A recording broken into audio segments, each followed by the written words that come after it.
आज हम बात करने जा रहे हैं सैयदना फ़ारूक आज़म रदी अल्लाह ताला अन्हु। तो जनाब उमर फ़ारूक रदी अल्लाह ताला अन्हु का जो निज़ाम एहतसाब है, उन्होंने उसको घर से शुरू किया था, अपने आप से उसका आगाज़ फरमाया था। हमारे यहाँ ये होता है कि जिस बंदे के अकाउंट में अच्छे खासे पैसे हैं वो बिल जमा कराने जाए तो उसे लाइन में नहीं लगना पड़ता, मैनेजर साहब उसे आगे बुला लेते।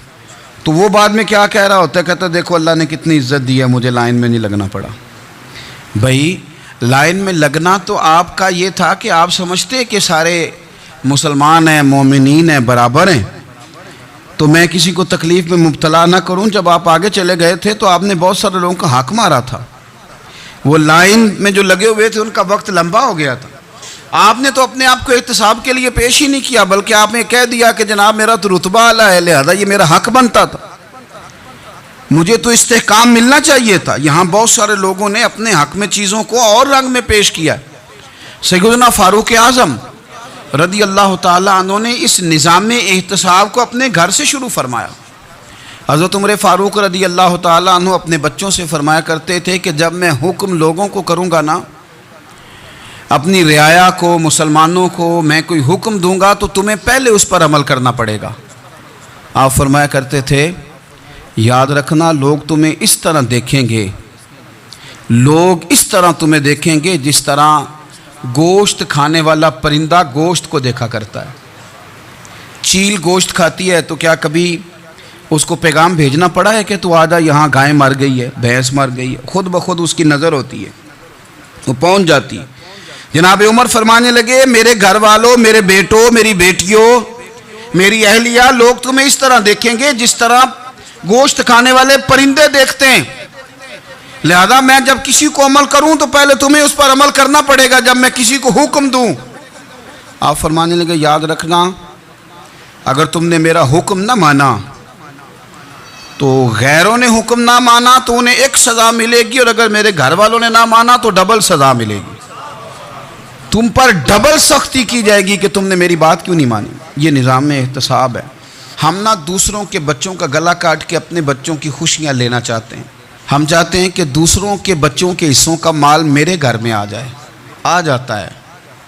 कुछ लोगों की सियासत चल जाती है, कुछ लोगों का फ़रेब और फ्रॉड काम कर जाता है, लेकिन वो घर रोशन नहीं होते। उन घरों में पैसा होता है पर करार रुखसत हो जाता है। उन घरों में आसानियाँ और वुसअतें तो आ जाती हैं, लेकिन एक दूसरे का एहतराम ख़त्म हो जाता है। सैयदना फ़ारूक आज़म रदी अल्लाह ताला अन्हु का ये तरीक़ा था कि वो अपने बच्चों पर सख्ती करते।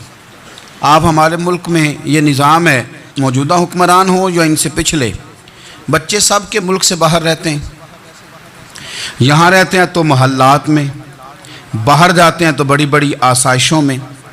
इनके बच्चों के लिए कानून भी अलग से हैं, कायदे भी अलग से हैं, और हमारे मुल्क के अंदर तो एक बाकायदा प्रोटोकॉल का सिस्टम है।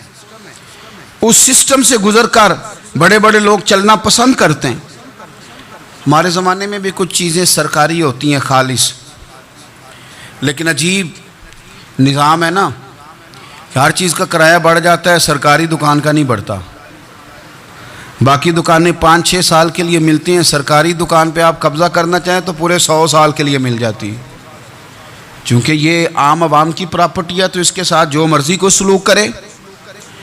एक सरकारी चरागाह थी जिसके अंदर जानवर चरा करते थे। हमारे यहाँ भी पंजाब में कुछ जगह होती हैं तो हम लोग कहते हैं शामलाट है।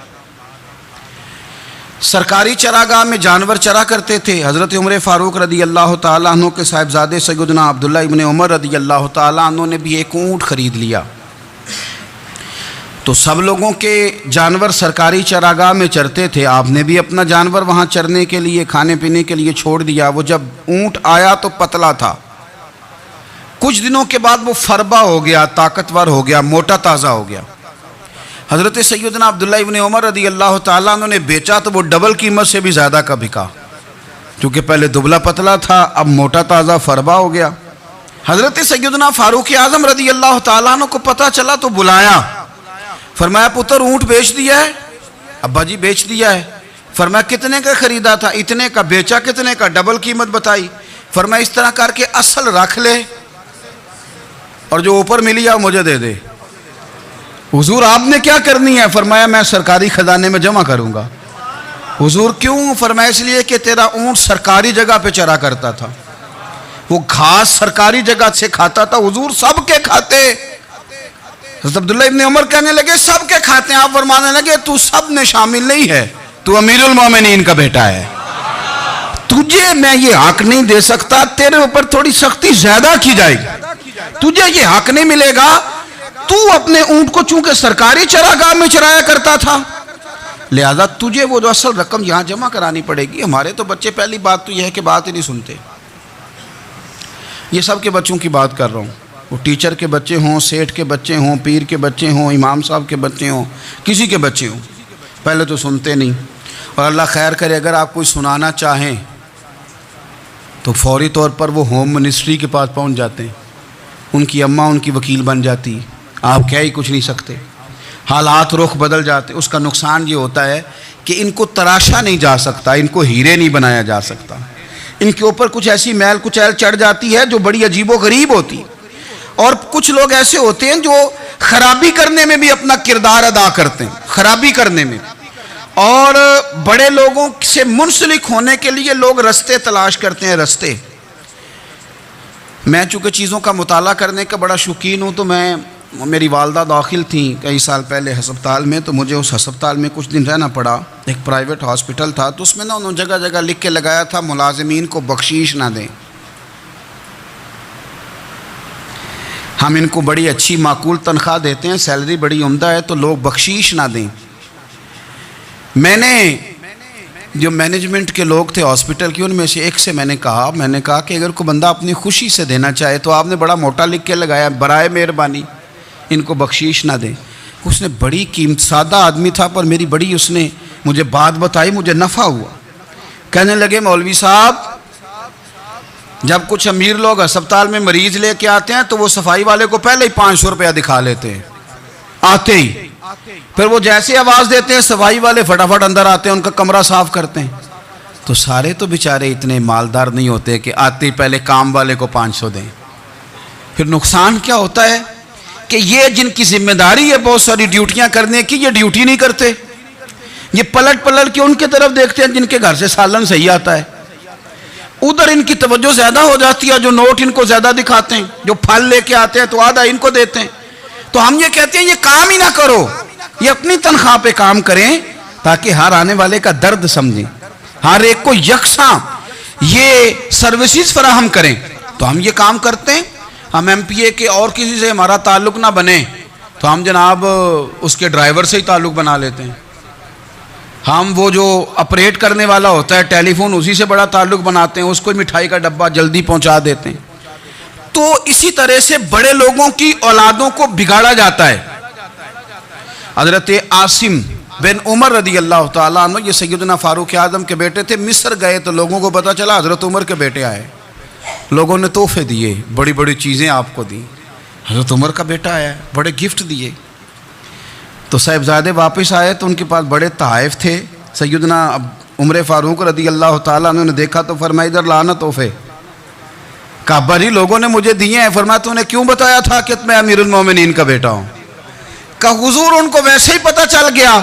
फरमाने लगे पुत्र ये तोहफे तुम्हें इसलिए मिले हैं कि तुम अमीर के बेटे हो, ये तोहफे तुम्हारा हक नहीं, क्योंकि तुम्हें इस कुर्सी की वजह से मिले हैं और ये कुर्सी मुसलमानों की है, लिहाजा ये हक भी मुसलमानों का ही है। ये ला सारे माले गनीमत में जमा किए जाएंगे।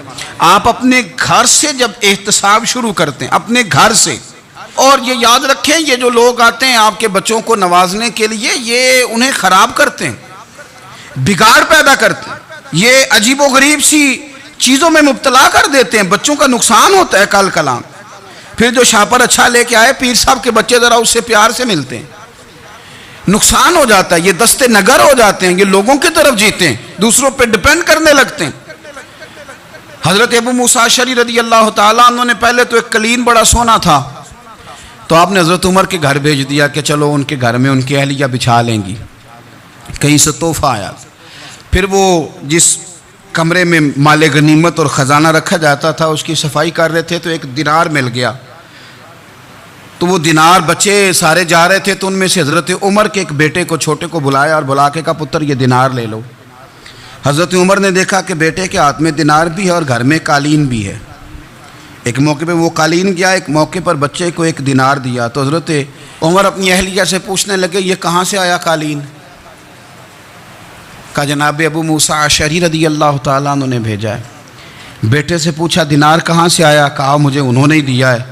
आपने वो दिनार भी लिया और कालीन भी लिया और उसको लपेटा और जनाब अबू मूसा अशरी को बुलाया और इतने सख्त नाराज थे, फरमाने लगे अबू मूसा अशरी से कहना मेरे पास पैदल आए, घोड़े पे ना आए। और जब आए हजरत अबू मूसा अशरी तो जनाब उमर इतने नाराज हुए कि वो कालीन लपेट के तो उनके सर पे मार दिया। फरमाने लगे पकड़ो अपना दिनार, तुम्हें पूरे मदीने में मेरे बेटे के अलावा कोई और नहीं मिले था जिसे तुम खराब कर सको। मेरा पुत्र ही मिला था बिगाड़ने की, किसने इजाजत दी तुम मेरे बेटे को दिनार दो? क्यों लाए तुम मेरे घर में कालीन?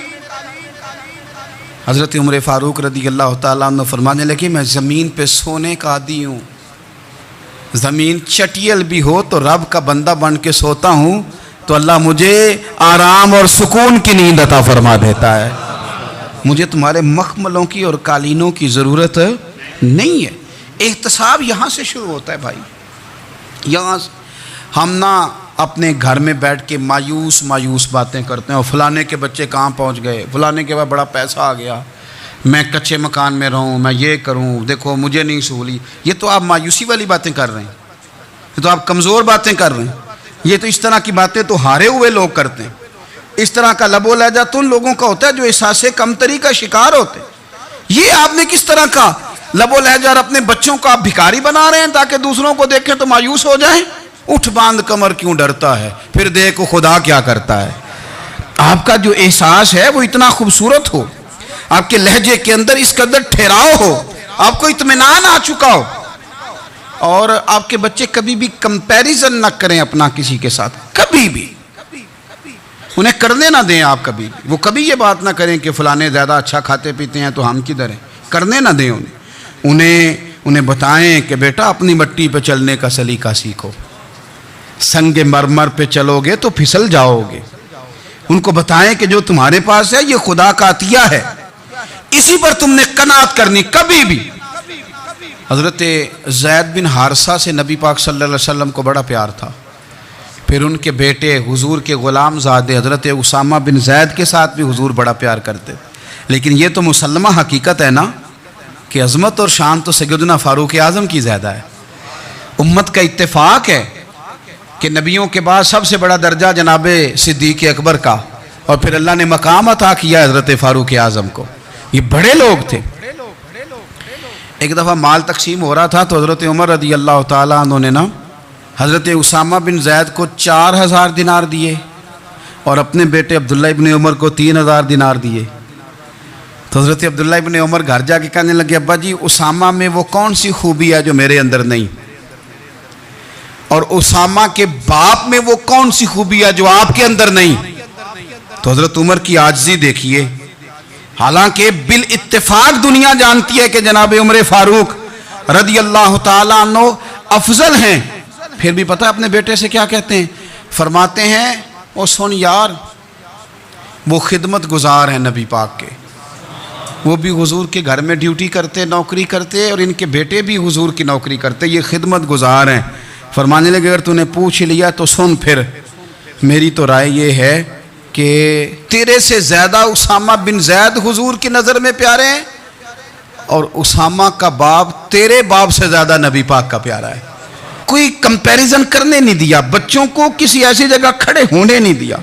फरमाया ये वजह है, ये अंदाज है कि तू ज़्यादा प्यारा है। हज़रत उमर फारूक रदी अल्लाह ताला अन्हु पसंद नहीं करते थे, ज़रा बराबर भी पसंद नहीं करते थे कि कोई शख्स और माल आता तो अपने रिश्तेदारों को नवाजने से बचते। माल गनीमत आता है ना, हमारे यहाँ तो अल्लाह खैर करे जब कोई बंदा काउंसलर बनता है, चेयरमैन बनता है, तो ठेका किसको देता है? कोई चलो भतीजा मिल जाए, कोई भांजा मिल जाए, कोई छोटा भाई, उसे भी काम मिल जाता है साथ। नवाजने पे लोग आते हैं तो वो तलाश करते हैं कि कहाँ कहाँ को मेरा है, वो टेंडर ही उनके नाम के पास होते हैं जिनकी तरफ ज़रा नज़र करम ज़्यादा होती। हज़रत उमर फ़ारूक माल तकसीम कर रहे थे तो बेटी आगे कहने लगी, अब्बा जी रिश्तेदारों का भी हक होता है, आप सबको देते हैं, आपके अपने आपके करीब ही नहीं आते। तो हज़रत उमर फ़ारूक ने क्या लफ्ज़ कहे, क्या हकीकत है, क्या हुस्न है। फरमाने लगे, पुत्र ये माल तेरे बाप का नहीं मुसलमानों का है। जब तेरे बाप का जाती माल होगा तो अपने रिश्तेदारों को देगा, ये मुसलमानों का माल है, ये उसी हिसाब से तकसीम होगा जो अदल का हिसाब है, जो तराजू ठीक है। फरमाया तू मुझे ये मशवरा ना दे, ये मुसलमानों का माल। यहां से निज़ाम में एहतसाब शुरू होता है, यहां से इंसान आगे बढ़ता है और फिर कोई तकल्लुफ नहीं किसी पर। हजरत उमर का कोई छोटा है या बड़ा है। हजरत अबू सुफियान रदी अल्लाह ताला अन्हु सरदार रह चुके हैं मक्के के, बड़े आदमी, लेकिन निज़ाम में एहतसाब में कोई छोटा बड़ा नहीं होता। हजरत उमर फ़ारूक मक्का मुकरमा गए तो लोगों ने कहा, हुजूर जनाब अबू सुफियान ने ना गली में पत्थर रखे और बहुत सारे लोगों को रस्तों में तकलीफ हो रही है। तो हजरत अबू सुफियान रदी अल्लाह ताला अन्हु से भी लोग कह देते तो वो भी उठा देते, लेकिन लोगों ने, चूंकि वो सरदार थे, बड़े थे, तो लोगों ने उनसे कहा नहीं। हजरत उमर जब आए तो कहा तो जनाब उमर ने परवाह नहीं की, खुद आए, जनाब अबू सुफियान से कहा ये पत्थर आपने रखे? कहा हुजूर हाँ। फरमाया ये भी उठाइए, ये भी उठाइए, ये भी उठाइए। जब वो उठा रहे थे तो हजरत उमर